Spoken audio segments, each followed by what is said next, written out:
You may be seated in any seat. Come on in, ladies and gentlemen, make yourself comfortable.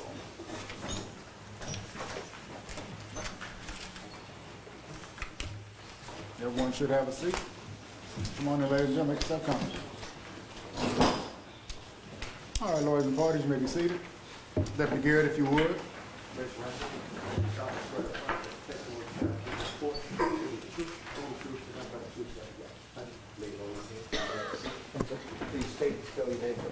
Neil Broom, Neil Broom. He's with you. Thank you, Your Honor. You're welcome. Mr. Broom, how are you employed, please, sir? I am the Laboratory Director and President of Technical Resource Center. What is Technical Resource Center? Technical Resource Center is a computer forensics laboratory. I have one lab that is located in Atlanta, one lab that is located in Los Angeles, and we do computer forensics and digital investigations on computers and cell phones. Okay. Please tell us your background in preparation for your current position, sir. Certainly. I was a law enforcement officer in Gainesville, Florida for 5 years. I then moved to Atlanta and got in the IT field, worked for the company that invented internet banking, worked for a company teaching internet security to organizations such as the CIA and the National Security Agency and the FBI. I then worked for a company doing training in those same fields. I then decided that I would look for what the next big thing is in security and in IT. Found the forensics arena before it was a big thing, before people knew what it was, and wrote a book in the field called Computer Forensics Jumpstart. That's what I was going to ask you. What was the name of the book? And it now has 2 volumes. That is used as a textbook at certain colleges around the country. When I was teaching classes, I have trained over 3,000 people in the field of computer security and digital forensics. I quit counting at 3,000.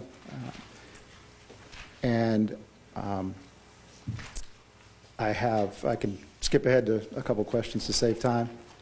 I have a multitude of certifications in the field. I am a certified computer examiner, a certified fraud examiner, a certified information systems security professional, and a certified hacking forensics instructor. I actually can teach those classes.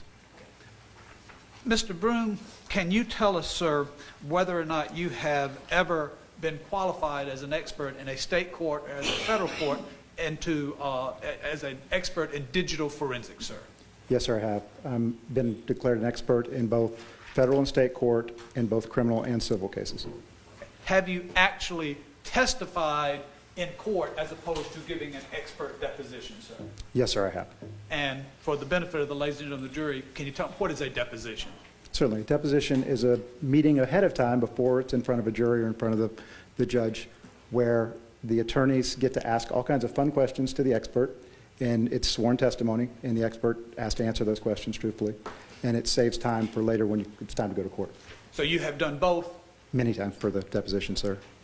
Now, have you ever served in the function of editing, technically editing any publication, sir? Yes, sir. In addition to writing as a co-author for a couple books, I was also the technical editor for other people's work on computer forensics books. Okay. What is involved in digital forensics on a day-to-day basis, sir? The basics of digital forensics is that you have some type of electronic device, be that a computer, a cell phone, a BlackBerry device, a GPS device that you want to look at, but the way we look at it is in a way that is different from the way the user looks at it. For instance, if you turn on your computer, you're looking at data based on what the operating system is allowing you to look at. The way we look at it forensically, on the other hand, is we look beyond that level. We look down at the basic data on the hard drive and we ignore what the operating system is telling us, and we look and see the actual data that's still available on the drive. One of the key tenets of forensics is we try not to ever work on the original evidence. We work on a forensics copy of the evidence. So the very first step that we do in forensics is we retrieve the evidence, prepare a chain of custody of that evidence, and then make a copy of that evidence and actually prepare a chain of custody of the copy. And that chain of custody stays with that evidence throughout the life cycle of the evidence to show who was in possession of that evidence each step of the way. Now, tell us about whether or not you currently or previously have ever served on any committees with any international or national organizations, sir? Certainly. I am currently on a committee for the organization that controls the CCE certification, the Certified Computer Examiner. I'm on the Ethical Standards Committee for that group. Okay. Have you previously served on any committees or any leadership position for the American Society of Digital Forensics and E-Discovery? Yes, sir. I was their LA chapter president. Okay. And have you ever received any awards from the CCE or Certified Computer Examiner organization, sir? Yes, sir. I believe it was spring of 2009. I received an award from that organization for my service to the organization. Okay. Your Honor, at this time, I would move to qualify Mr. Broom as an expert in the field of digital forensics examination. Whose witness is this? It's mine, Your Honor. No objection. All right, he'll be considered as an expert in his field. Thank you very much, Your Honor. You're quite welcome. Now, Mr. Broom, in the case that we are talking about here, the case of the state versus Andrea Sneiderman, did you, in your capacity as a digital forensics examiner, and let me back up. In addition to the technical qualifications you have just given us, do you have any other hats that you wear? Yes, sir. One, I'm a licensed private investigator, both in the state of Georgia and the state of California. And I am the laboratory director of an accredited crime lab. The Technical Resource Center is the only accredited crime lab in the state of Georgia, and that is both private and governmental. There are no other agencies that have an accredited crime lab in the field of digital evidence computer forensics. And if I remember correctly, the GBI crime lab has certain divisions that are accredited, but the computer forensics is not. Is that what you're saying? Absolutely, sir. They have many other disciplines in which they've earned accreditation, but not in the field of digital forensics. Okay. Yours is the only one in Georgia? The only one in Georgia, yes, sir. Okay. Now, can you tell us, Mr. Broom, whether or not in this case you had occasion to review, first of all, just lots and lots of telephone records? Yes, sir, I did. Did you receive, as evidence in this case for you to review, the cell phone records, including cell tower locations, for a telephone number identified as being that of Andrea Sneiderman? Yes, sir, I did. Did you also receive the cell phone records from a telephone identified as being the cell phone of Hemi Newman? Yes, sir. Did you also receive records identified as the home telephone records for Andrea and Rusty Sneiderman? Yes, sir. Your Honor, at this time I would tender into evidence Defendant's Exhibit number 48, which I have previously shown Ms. Cross, which is the records provided by AT&T for the home telephone of Rusty and Andrea Sneiderman. Any objection to 48? Based on Mr. Petrie's affirmation that they are, in fact, the complete records, the state has no objection. The only thing missing is the cover page that had some details that I don't think are pertinent to this case, Your Honor. Everything else is here, so I will represent that. All right, I mean, but at this point, I'm viewing that as the state has no objection to 48. No objection, Your Honor. All right, it's submitted without objection. You may call it to the jury. Yes, sir, you may approach. You don't need to look at those right now, just get them out of my way. Now, in your review of the evidence in this case, Mr. Brown, did you have occasion, sir, to, not necessarily connected specifically with this case, but did you have the occasion to review those records and make a determination as to the frequency or use by, excuse me, by Mrs. Sneiderman of texting? Yes, sir, I did. And tell us what your analysis revealed to you. The easiest way to say it is Mrs. Sneiderman is a textaholic. She had very, very many text messages that she utilized. Okay. Now, You got to take that out the screen for right now. oh yes, we're not there That yet. has not been omitted. Please. Thank you.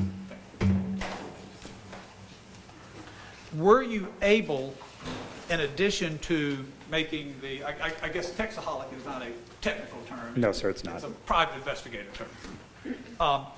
Did you have an occasion and were you asked to analyze the monthly phone or text analysis between Mrs. Sneiderman and Hemi Newman between May of 2010 and November of 2010, sir? Yes, sir. Okay. And would that include both calls from Mrs. Sneiderman to Mr. Newman and vice versa? Yes, sir. Would that include text from Mrs. Sneiderman to Mr. Newman and vice versa? Yes, sir. Did you also, sir, have the occasion to analyze the phone calls and text messages, the communications or contacts between Andrea Sneiderman and her husband, Rusty Sneiderman? Yes, sir. Did you have occasion to review both the calls from Mrs. Sneiderman to Rusty and from Rusty to Andrea? Yes, sir. Did you have occasion to analyze the text from Rusty to Andrea Sneiderman and from Andrea Sneiderman to Rusty Sneiderman? Yes, sir. Now, in your analysis, did you limit yourself to Mr. Sneiderman, that is Rusty Sneiderman's cell phone, sir? No, sir. Did you include the contacts, and I guess one doesn't text a home phone, right? That is correct, So sir. it's just all calls. Yes, sir. Did you include in your analysis then the calls or contacts between Mrs. Sneiderman's cell phone and the home phone? Yes, sir. In addition to Mrs. Sneiderman's cell phone, we also included her work phones calling her home phone. Okay. Work phone calling her home phone, so Mrs. Sneiderman's landline work phone calling her home phone as well. Correct. I'm sorry, excuse me. I had an objection. I believe any work phones have been admitted into evidence, have they? I'm sorry, I didn't hear. What's the objection? I didn't The hear. objection is that the witnesses testify about evidence that has not, and I don't believe will be admitted into evidence. Ms. Petrie? Yeah. These Response. records, yes, sir. I think I can clear it up. All right, I sustain the objection. Was this analysis based on your evaluation of the home telephone records? Correct. I was able to see the records of who called the home phone. I looked at the home phone records only. You did not pull GE's landline records, but those calls are reflected in Defense Exhibit number 48. That is correct. I believe it would be admissible under that, Your Honor. I mean, there's no objection at this point. I'm only Oh, okay. responding to the I just objection. thought she was standing up behind me, waiting to, No, waiting to pound. no, she didn't stand up. Okay, thank you, sir. Now, Mr. Broom, at my request, did you do I'm not sure whether analysis, a review of certain telephone calls made on October the 22nd, 2010 from Mrs. Sneiderman's, from or to Mrs. Sneiderman's cell phone?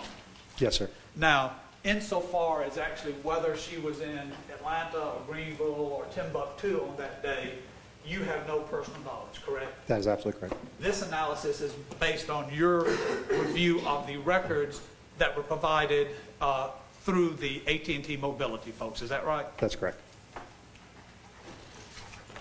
Now, at my request also, did you review the telephone records of Mr. Newman to determine whether or not there had been any communication between a certain number identified as that belonging to Melanie White and Hemi Newman on October the 22nd, 2010?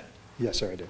And did you, at my request, also analyze to determine whether or not there had been any calls between Melanie White and Hemi Newman's cell phone on August the 26th of 2010? Yes, sir. And at my request, additionally, did you analyze whether or not in the month of December 2010 there were any telephone calls or text between Hemi Newman and Melanie White? Yes, sir, I did. And again, you were not analyzing records from Melanie White. This analysis came from a review of the materials identified as being the cell phone records for Mr. Newman. Is that correct? That's correct. Now, Ms. Petrie, let me, for clarification, you're saying he did not look at any records from Ms. White? He did not look at her records. Her calls to and from and text to and from Mr. Newman were gleaned from a review of Mr. Newman's records as opposed to a separate analysis of hers. I understand. Go ahead. Your Honor, at this time, I would ask permission First of all, I guess I've got to introduce these, and these are just demonstrative. You may. May I approach? Yes, sir. Mr. Broom, I'm going to ask you if you would look at defendants 49 through 54 and tell the court and the ladies and gentlemen of the jury whether or not you can identify those, sir. Yes, sir. And are they, in fact, demonstrative aids displaying or demonstrating some of the analysis that you did in this case? Yes, sir. Would the use of these slides be of assistance to you in testifying before the jury and explaining what your analysis revealed? Yes, sir. Your Honor, at this time, I would tender into evidence that this is for demonstrative purposes only. Defendant's exhibit number 49 through, I want to say 54. Any objection, 49 to 54? No, Your Honor. All right, 49 to 54 be admitted without objection. You may publish them to the jury. Okay. Mr. Williams, if you would, Mr. Broom, you may be able to see these on the screen, but I'm going to ask you to let me know if you cannot read them, then I'll give you a hard copy, please. I can see just fine, sir. Okay. And this is, Your Honor, this is identified, the copy I will submit to the court, as defendant's exhibit number 49. Yes, sir. Mr. Broom, would you please explain what this slide contains? Certainly. It's from the AT&T call records for Mrs. Sneiderman's phone, and it details her texting in the months of February through August 2012. The reason why it is 2012 is because the records didn't go back prior to that. Okay. And in order to get records for a particular time that are with the call details, they are deleted over time by the actual carrier, is that right? That's my understanding. I don't have firsthand knowledge of what the carrier does, but yes, they're not available to. And just to make sure, these defendants exhibit 49 doesn't show really any text or calls directly involved in this case, is that correct? Because of the time frame, absolutely not. It displays simply Mrs. Sneiderman's proclivity for texting, is that correct? Correct. And one thing to point out on the slide is simply the bottom of the slide that shows that she was arrested on August 1st, so therefore the month of August was much shorter than the other months. Okay. A much lower number of texts. So that's July the 19th through August the 1st, although the billing circle may have been July the 19th to August the 18th. Exactly. Okay.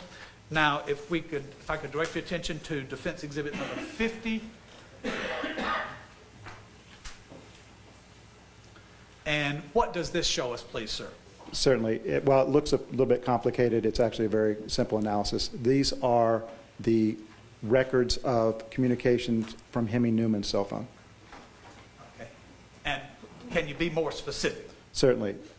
In the year 2010, we have May through November's text messages to and from Hemi Newman and call records to and from Hemi's cell phone or work number based on the AT&T call records. And when you say text messages or calls to or from Hemi Newman, you're directing that specifically to Mrs. Sneiderman? Or, I mean, is this every text message, every call he got, or is this just a contact with Mrs. I apologize. Yes, this is to and from Hemi Newman and Mrs. Sneiderman. Okay. The slide doesn't say that, but that's what it is? Correct. Okay. If I could, what was the total number of text, please, sir, between Mrs. Sneiderman and Mr. Newman between May and November of 2010? Certainly. The total number of texts was 1,185. The total number of calls was 247. I used the term in quotes contacts here of 1,432 contacts. The reference to the word contacts I took from the trial of Hemi Newman, where the state presented evidence. Objection, Your Honor. I'm going to sustain that objection. Would you like to rephrase your question? Is that based on previous testimony relating to an associated matter and the terminology that was used in that previous trial? Is that why you chose this term here? Exactly. I just wanted to carry over with the same terminology that was used previously, so we wouldn't be comparing apples and oranges at a later date. So you call contacts what you believe had been called contacts before? Yes, sir, which was a combination of both text messages and phone calls. Okay. Thank you, sir. If we could show defendant's exhibit number 51. You may. Now, Mr. Broom, can you tell us what this is? It appears similar to the previous slide in its format, but what does this show us, please, sir? Certainly. Tried to make it as similar as possible, so again, we can compare oranges with oranges. What we have here is the phone calls and text between Mrs. Sneiderman and her husband, Rusty. Okay. Now, I'm going to object to that, Your Honor. I think that I I think the testimony was that that was to the home phone line, not necessarily Mr. Sneiderman. Okay, that's fair enough, Your Honor. You don't know who actually participated in that phone call, correct? That is absolutely correct. But, so when it says calls from Rusty cell at home, calls to Rusty cell at home, that is actually calls to those phones. You don't know what was the nature of the conversations. I stand corrected. So All right, go ahead. we'll proceed, Your Honor. Between May and November of 2010, how many texts to or from Rusty's phone and Mrs. Sneiderman's phone were exchanged? 83 text messages. Okay. Now, what about calls to or from Mrs. Sneiderman's cell phone and her home phone number or her husband's cell phone number, sir? 1,021. Okay. So the total number of, as you said, contacts between Mrs. Sneiderman's cell phone and either her husband's cell phone or their home number during that time was what number, please, sir? 1,104. Okay. If I could direct your attention, please, sir, to Defendant's Exhibit 52. What does this portray, sir? Certainly. What we have on the left side of the screen is the numbers that were provided to us from Hemi Newman's trial by the state of the number of, again, contacts between Mrs. Sneiderman and Hemi Newman and Mrs. Sneiderman and Rusty. Okay. Go ahead. Between Mrs. Sneiderman and Hemi Newman, the state said there were 1,426 contacts. With Mr. Newman, with Rusty. I object to a comparison to testimony in the previous trial. Petrie? Your Honor, this is the data that was produced for him, and he reviewed that testimony. Obviously, with the court's ruling, he was not able to participate or to listen in to what the witness testified in this trial. However, if I may have one moment to speak with Ms. Cross. You may.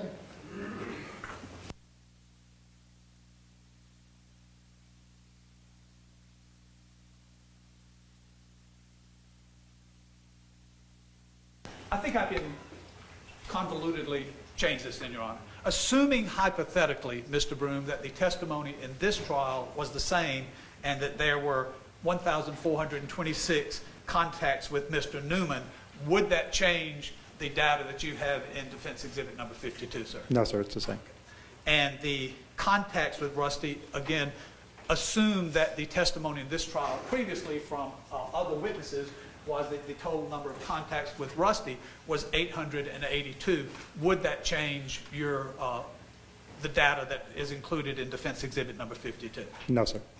Now, the data on the right, the one that's labeled actual numbers include cell and home phone contacts. This is based on your own analysis. Is that correct? Yes, sir. Now, how many contacts, that is either text messages or phone calls, were you able to recover between Mrs. Sneiderman's cell phone and Mr. Newman's cell phone? We actually discovered more than the state discovered, 1,432. Okay. And what about contacts with, and again, this says contacts with Rusty, but again, you're talking about his cell phone and their home phone number. How many contacts between Mrs. Sneiderman's cell phone and her husband's cell phone or their home number? 1,104. The difference being between my number and the state's number, hypothetically, is that the home phone records are included in my analysis. They were excluded. I would like to direct your attention, sir, please, to Defendant's Exhibit number 53. Oops, Can you go back to the previous slide, sir? Can you go back to the previous slide, please? Oops, already there. Yes, sir. There's one important statement to make about this slide, and that is the term contacts that I've alluded to a couple times is a false definition. What was given as a number... I'm going to object to this. This was not in response to a question. Sustained. Okay. Next question, Mr. Petrie. Yes, sir. Mr. Broom, does, in the term contacts as used in your testimony and your presentation here today, is a text message that would simply say later or yes or okay, is that counted as a contact just as much as a 15, 20, 30-minute phone call would be?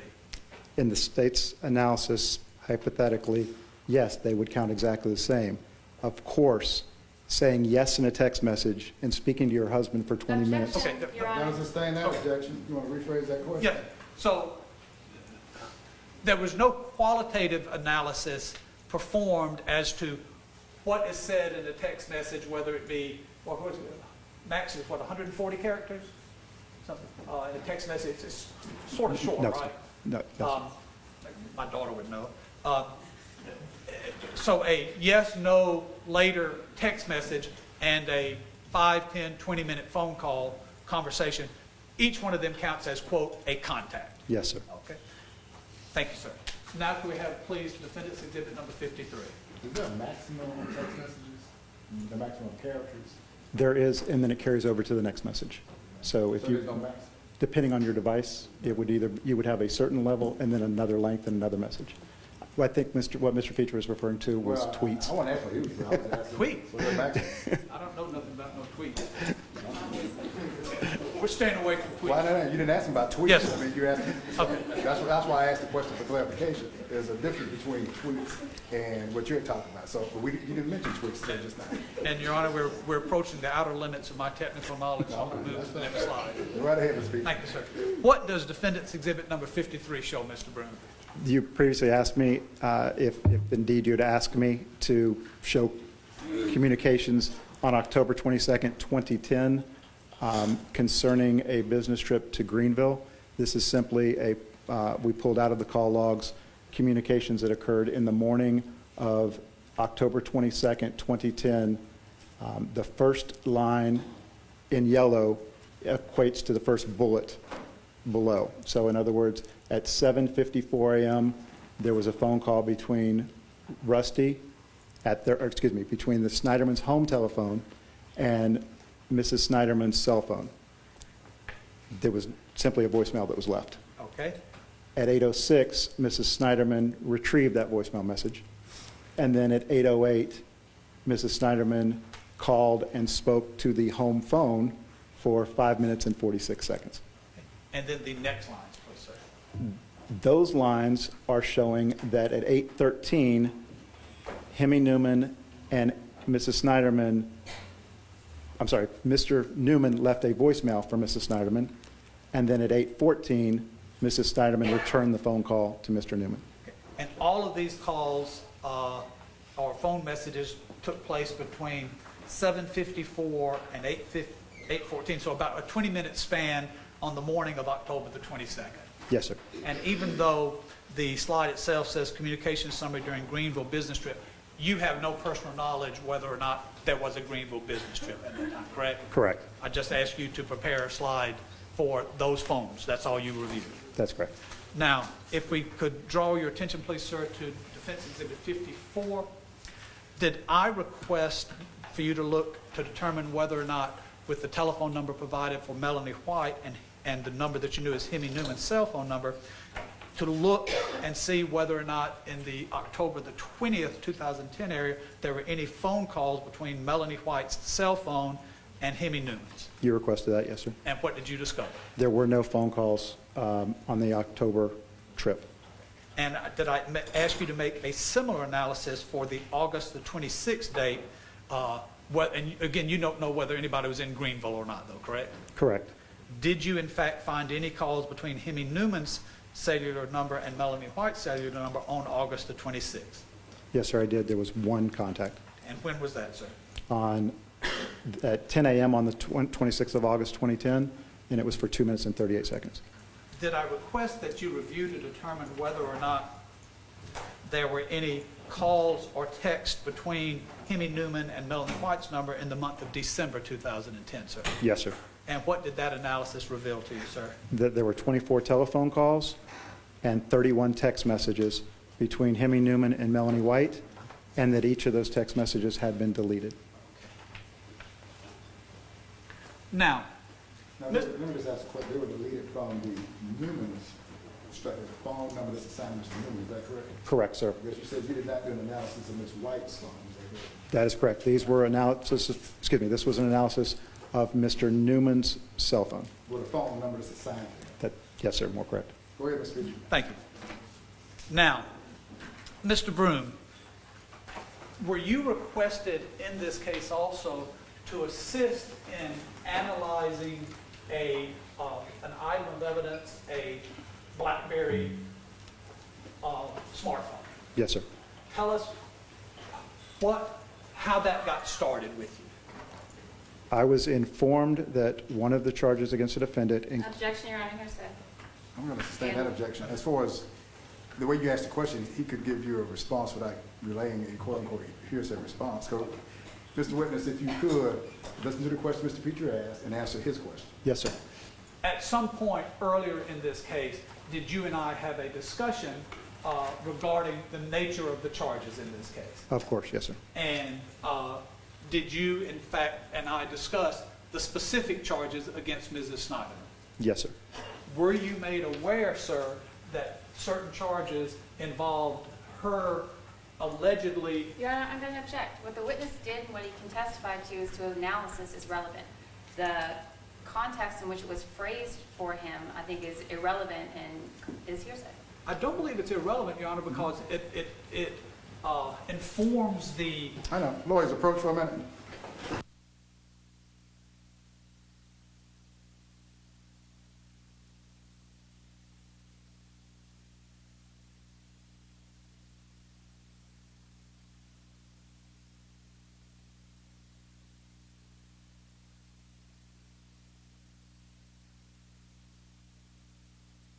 Nope. Hey, good morning, everyone. I'm Jeff Hullinger, along with attorney Zara Karinchak. She is with us, a former federal prosecutor, a defense attorney, a graduate of the Emory Law School. We are seeing the attorneys come to the judge right now. This is a short session. Can you give me a sense of what is going on right now? Well, they're talking about how this witness's testimony is being presented in court, and the prosecutors brought up that she thinks the testimony is not relevant. So this could be critical for the use of this expert.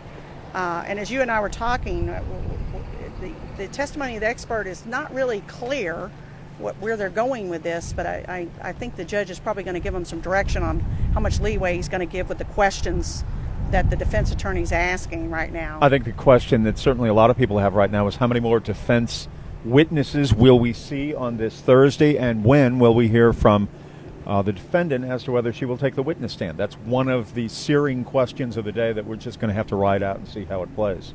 I agree. So here we are. This is day 9, and there have also been questions about when the jury will receive this case. If Andrea Sneiderman does not testify, the conventional wisdom among a lot of attorneys seems to be that they could get it by tomorrow. If not, then it could go into next week, week 4. And that would depend on the judge, how much time he wants to give them to prepare their closings, because some judges, particularly if one of the parties asks for it, they'll wait and give them the weekend to prepare, and they could do closings on Monday. I see. All right, back into the courtroom right now, and Judge Adams. About the charges in the case, did you, in fact, begin the process of gaining access to at least a copy of the BlackBerry in this case so that you could perform your independent analysis? Yes, sir. Okay. Please tell the court and the ladies and gentlemen of the jury what you were provided with, sir. I was provided what was purported to be a copy of Andrea Sneiderman's GE BlackBerry device, which is a BlackBerry 9700 Bold. And when you say a copy, they didn't furnish you with a clone phone like hers. You got a digital copy of the information from that phone. Is that correct? I received a file that I was told was an image of the phone that did not contain paperwork showing exactly what it was an image of. Okay. That's why I cannot be more specific to say what it was. I can only say what I was told it was, but there was not what I would consider the correct paperwork that would forensically validate an image that was made. Okay. Tell us, let me back up just a second. When you say that there was not the associated paperwork, when you use the phrase chain of custody, what is involved there? Certainly. It's not as complicated as it sounds. It's simply a piece of paper that lists any item of evidence, make, model, and serial number of a phone, for instance, and then the date, the person's name who gives it to you, and the person's name who receives it, and each person signs the form. It's that simple. If the item of evidence then transfers to another person, let's say from the original officer that took it at the scene to a lab for analysis, the officer would sign as the person releasing the evidence, the person he gives it to would sign as receiving the evidence, and then it would simply have a comment section that said, transferred for processing.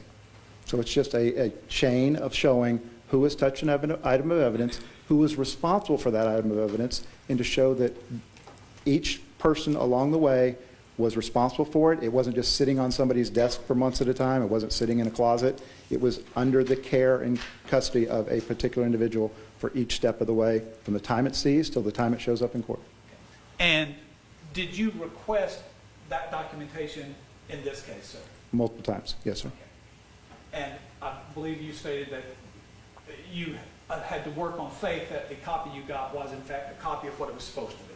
Correct. I never received a complete chain of custody for the actual device itself, which is one item of evidence, nor did I receive the chain of custody for the copy that was made. Again, I was told that a forensics copy had been made of the BlackBerry. The copy now becomes an item of evidence itself. So there should be two chain of custodies if indeed they made a forensics image was made.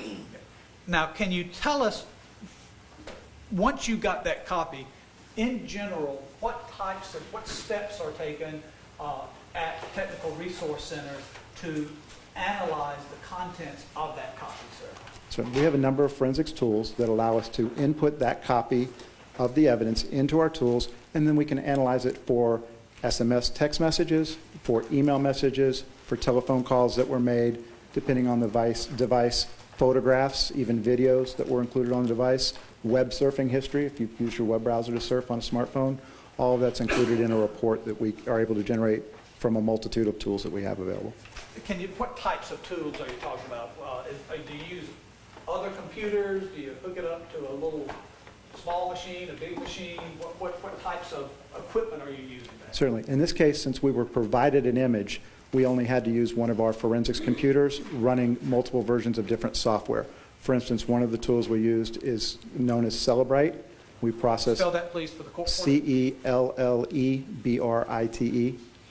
And Celebrite has two components to it. They have a physical piece of hardware that you use to plug phones into it to make an image.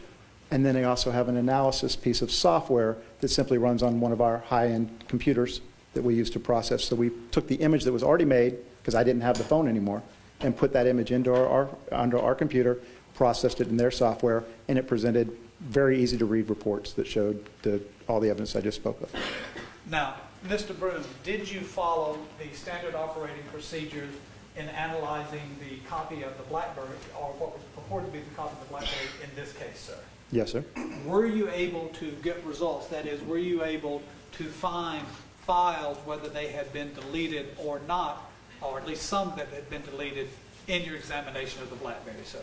Yes, sir. And how does that work? How, if I delete something from my phone, how does a forensic examiner later recover what has been, quote, deleted? Certainly. Early on in my testimony, I explained that we ignore what the operating system gives us, and we actually look at the device itself. If it's a computer, we look at the hard drive. If it's a phone, we look at the memory that's on the device. And even if something is deleted by the operating system, there are still remnants of it on the device up until the point that it is physically overwritten with new data. The bigger the device, the less chance it has to be overwritten with new data.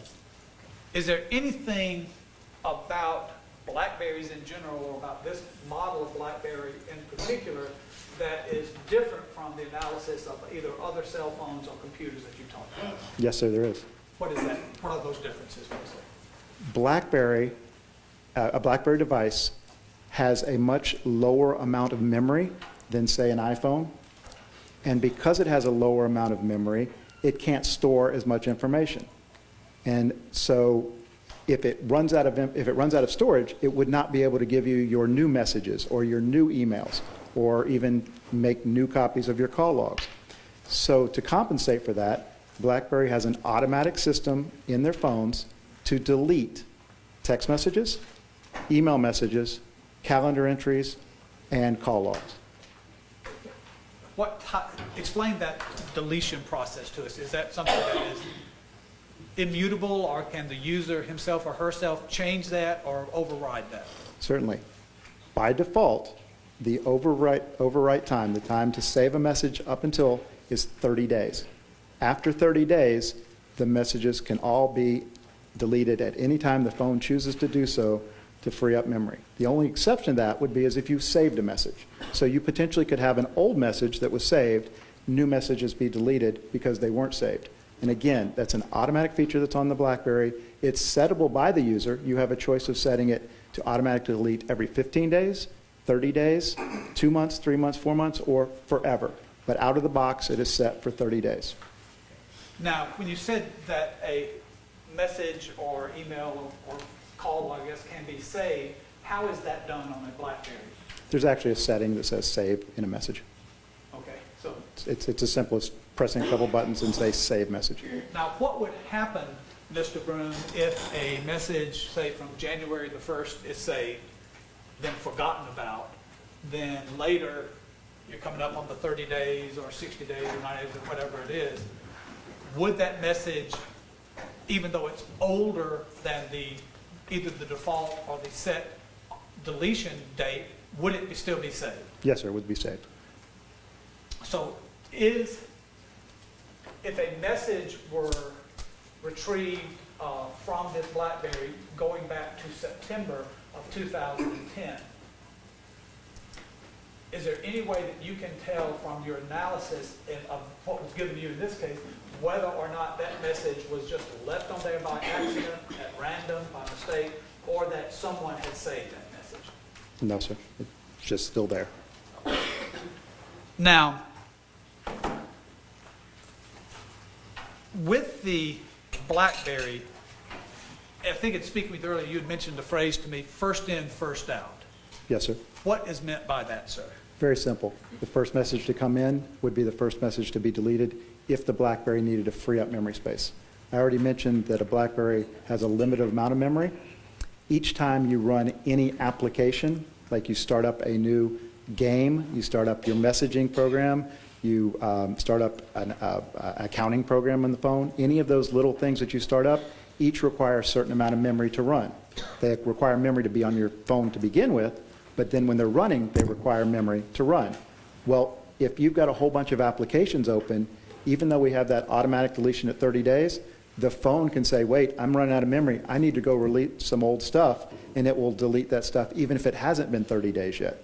So the more stuff that runs, the faster stuff gets deleted out of the phone. The only exception to that would be is if you saved something like we discussed earlier. So an old message could still be there even though new stuff had been overwritten. And again, the first in, first out is simply the order that it attempts to get rid of the old stuff. First thing in is the first thing gets deleted if possible. Mr. Broom, were you able in your analysis of the image of the BlackBerry, were you able to recover previously deleted data from that image, sir? Yes, sir. Can you tell us what you were able to recover? Numerous messages in and out of the BlackBerry device. Okay. Do you remember approximately how many messages you were able to recover, or an exact number if you remember? Oh, I do not have an exact number, no, sir. Okay. Can you give us an approximate number of how many you were able to recover? No, sir. Okay. Was it more than a dozen? More than a dozen, less than 1,000. Okay. Okay. More than 100? More than 12 to... I'll say 200, and that will be about as precise as I could be. Okay.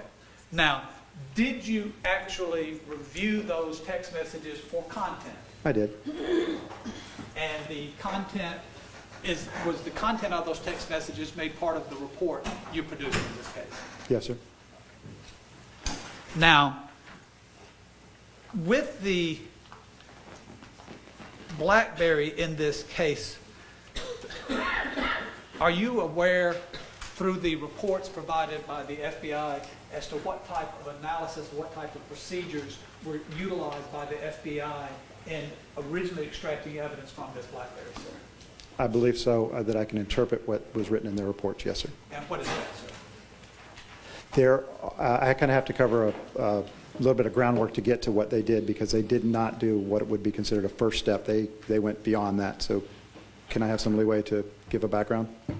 Oh, yeah, well, let's assume in this case that the testimony previously has been that whether or not a password was furnished to anybody, the FBI did not have a password. Okay. So does the fact that the analyst innocently or negligently or in good faith or whatever doesn't have a password, what type of analysis did the FBI do in this case? Certainly. In the case of not having a password on a BlackBerry device, it's different for other types of devices, but on a BlackBerry, if you don't have a password, you cannot use the easier traditional cell phone forensics tools. You must go to a more intrusive analysis of the phone. It is commonly referred to as chip-off forensics.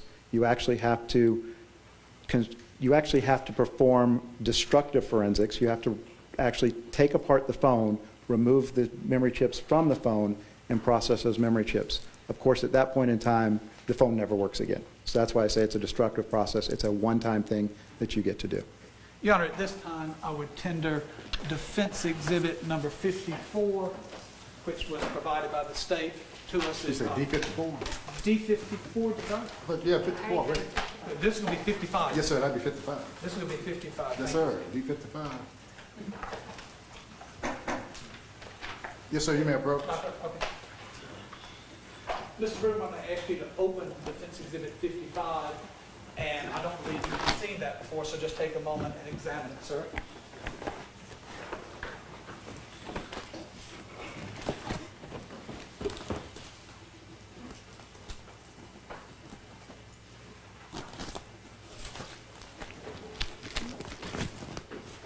I'm going to put my evidence away here.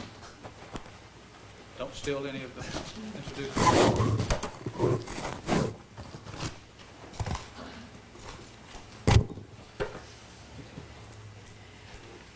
Okay, sir. Okay, have you had a chance to examine the contents of Defense Exhibit number 55, sir? I have. And can you tell us what Defense Exhibit number 55 contains, sir? This is a BlackBerry Bold 9700.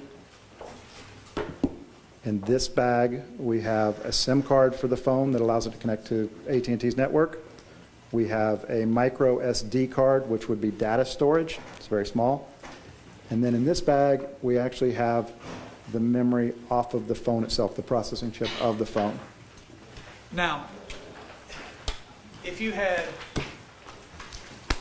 the right kind of soldering irons or tweezers or whatever you need, could that phone be used again? No, sir. And why is that? Once the processing memory gets removed, it's over. This can't be put back. Okay. Now, is there any way, Mr. Broom, that from the data disk that you got, the image that you got, or from an examination of Defense Exhibit number 55, is there any way that you or another forensic analyst can tell us what the setting was for the deletion date on Mrs. Sneiderman's BlackBerry? No, sir.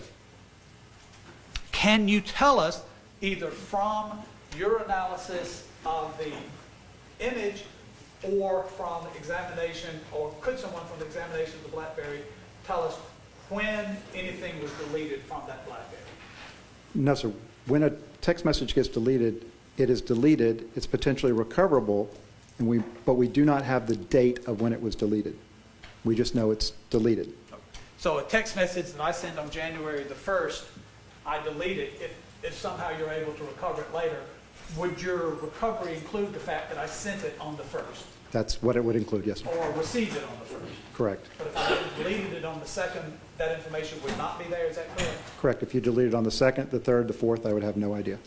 Now, Mr. Broom, in your analysis of the information, the BlackBerry itself and the image from the BlackBerry, is there any way that you can tell whether or not Andrea or anybody else can tell whether or not Andrea Sneiderman deleted anything off that BlackBerry from November the 18th up until today, November the 18th, 2010, up until today? In the computer forensics field, we have kind of a funny saying, and that is, we cannot put the butt in the seat or hands on the keyboard. In other words, all we can say is something was deleted, but we can never say who did the act unless there was a witness or a video camera on the person that did it. can you even tell through your analysis whether or not anything was deleted by a user, either purposefully or negligently or just accidentally, as opposed to auto-delete? No, sir, there's no difference between the two as far as the way the evidence shows now. Can you tell from any analysis of the actual telephone at this point or the data, the image provided, as to whether or not the auto-delete default setting of 30 days was ever changed on that telephone? I cannot tell that, and one of the problems with that is that, let's say it was set today at forever. Don't ever get rid of anything. I have no idea what it was set for yesterday. Yesterday it could have been delete in 15 days. And therefore, whatever it was set in the past, all we would have is what it is currently set with today. And I'm talking about a phone that I could actually start up and look at today. I only have today's setting. I would not have a historical setting. So over time, how it was set up could have changed. So even if it was set to retain forever now, we don't know that it was always set that way. The default out of the box is 30 days.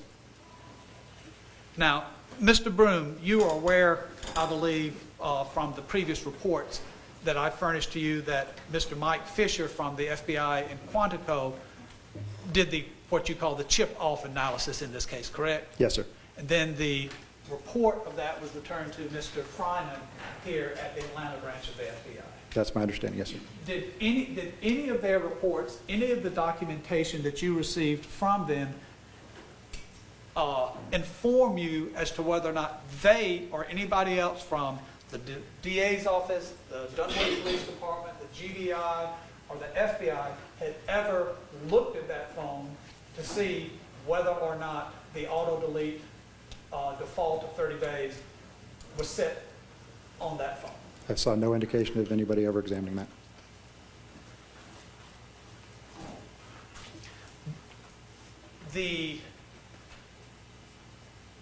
Assume that there was testimony that the cell phone was turned over to the DeKalb County District Attorney's Office sometime in the late winter or early spring, sometime late February to mid-March of 2011, and was ultimately taken to the FBI, I believe, in the spring of 2012. Okay, sir.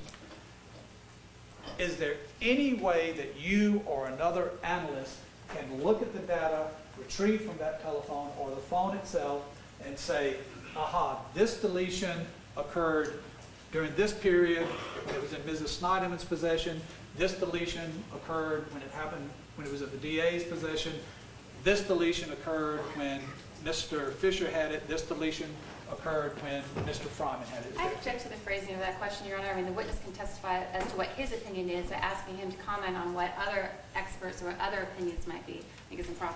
I'm not asking what their opinion is, Your Honor. I'm asking whether or not he can tell or anyone can tell whether or not any of these deletions happened at any stage that we know this BlackBerry went through. So I'm not asking him what Mr. I don't have an Fryman... objection to When you that say question. anybody, wouldn't somebody else be in the anybody category? You understand what I'm saying? I mean, you're saying not that it's him, but anybody. Well, we don't, without the chain of custody, Your Honor, we don't know whose possession this BlackBerry was. Well, I understand I'm your mentioning the only names they gave us. Well, I understand your argument. I'm gonna sustain the objection. I'll let you rephrase it. Okay. I mean, of all the people that documentation or reports indicate had possession of that BlackBerry after Mr. Kirschenbaum turned it over to the DA's office back in 2011, is there any way that you or anyone else can tell that any deletions occurred during any of that time, sir? No, sir.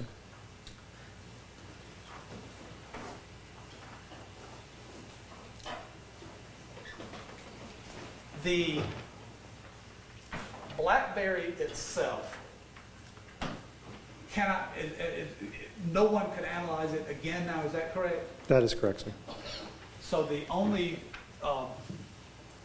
intelligible forensic evidence to come now would be from one of the copies, and all copies should be the same, correct? That's correct. And you have reviewed and analyzed that copy. Yes, sir, I have. To the best of your knowledge, did you have a copy of the same one that Mr. Fryman worked from, sir? To the best of my knowledge, yes, but I do not have a way to absolutely verify that due to the lack of the chain of custody. Now, the deleted information that you recovered from the image of the BlackBerry itself, Mr. Broom, did you recover any message? You said you did review the content, correct? Yes, sir. Did you discover any text on there that the FBI were unable to recover? Yes, sir. Okay. And that was made part of your report? Yes, sir. Now, can you tell us whether or not in your analysis, and you can look at let me back that up, it's going to be a really bad leading question. Can you look at the mobility cell records, the volumes that AT&T Mobility keeps showing the cell phone usage, either text messages or call records? Can you use those in comparison to what is found on the telephone and see essentially, here are types of things that have been deleted? Yes, sir. Can you tell the ladies and gentlemen of the jury, in your analysis in this case, was it only messages to and from Hemi Newman that were deleted from Andrea Sneiderman's BlackBerries? Oh, no. That's there were many messages deleted from multiple people. And did you recover anything from November the 18th? Were there any messages recovered from her BlackBerry for November the 18th that you recall? No, sir.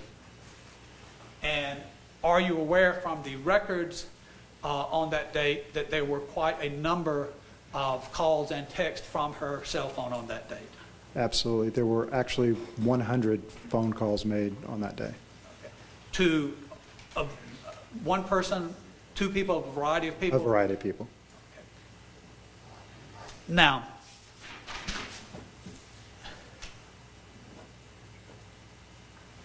in your capacity as a private investigator, Mr. Broom, once you were hired in this case, did you make an attempt to looking at the phone records from Longmont, Colorado?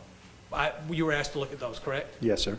Did you make an attempt, sir, to determine whether or not any records were available for Hemi Newman from any other hotel or motel in the Longmont area? I did, sir. What efforts did you make? Don't go into what somebody else told you, but if you could just tell us what efforts you made. No, I'm not object to this. I think it's somewhat outside the witness's area of expertise. He's a private investigator too, Your Honor. Well, I'm going to overrule the objection. I'm going to use my latitude to ask the question. What did you do? Certainly. One of the types of records that's available from AT&T are data records, meaning where your cell phone was connecting to send data, and not talking about call logs or not talking about SMS, but other types of data on the phone. For instance, emails. That report for Mr. Newman's phone on the time that he was in Longmont, Colorado, I got a cell tower location that was located southeast of the city of Longmont, approximately 6 miles southeast at an intersection of Interstate 25 and Highway 52, well outside the city of Longmont. After I got that information, I decided to check that area to see if there were any hotels in that area. There were a dozen hotels located one exit north on Interstate 25. I then proceeded to call each of those hotels to see if Mr. Newman had a hotel reservation at any of those hotels for the period that was literally 3 years before my day of calling. As you can imagine, I got laughed at by hotel clerks trying to come up with records from 3 years before on a number of occasions. So the bottom line is, you didn't get anything. I didn't get anything. One moment, please, Your Honor. You may. Take as much time as you need.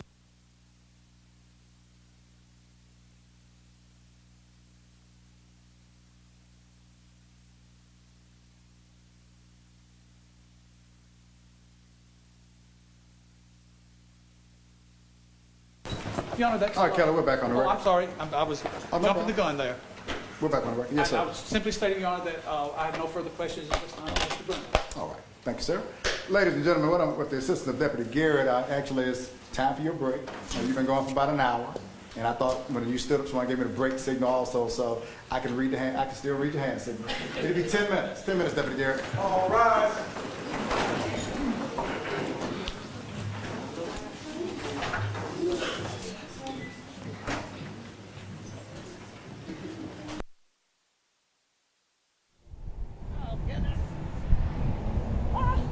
And good morning, everybody. I'm Jeff Hullinger. Welcome to 11 Alive's continuing coverage of the trial.